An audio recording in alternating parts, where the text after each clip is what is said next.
समियाना में गोली चहले लगी। यादव जी के लिखल हो साटा रे बाबू, समियाना में गोली चहले लगी।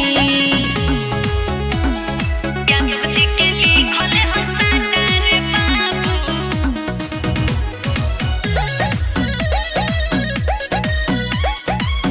समियाना में गोली चहले लगी। हमारा जाति के लागल बगाना कमर तू ही लावा, अपना हाथ में लेके पान मुंह में खियावा।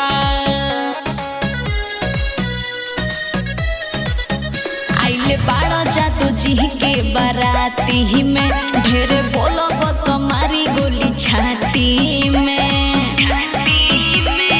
तोरा पता नहीं के सुन रे पगली, बिना कहले गोलियां चले लगी। यादव जी के लिखल हो साटा रे बाबू, समियाना में गोली चहले लगी।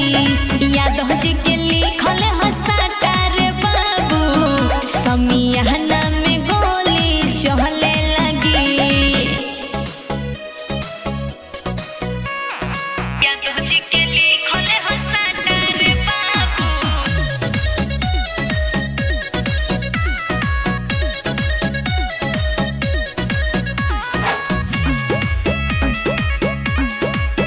समियाना में गोली चहले लगी।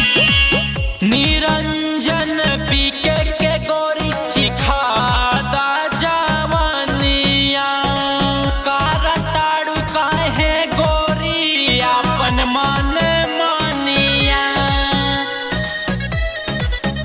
हमार जादू जी के नामे जवानी ही बा, बात कहेले राजा सिंघानी ही बा।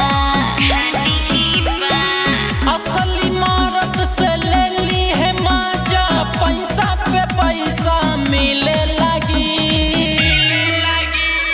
यादव जी के लिखल हो साटा रे बाबू, समियाना में गोली चहले लगी। यादव जी के लिखल हो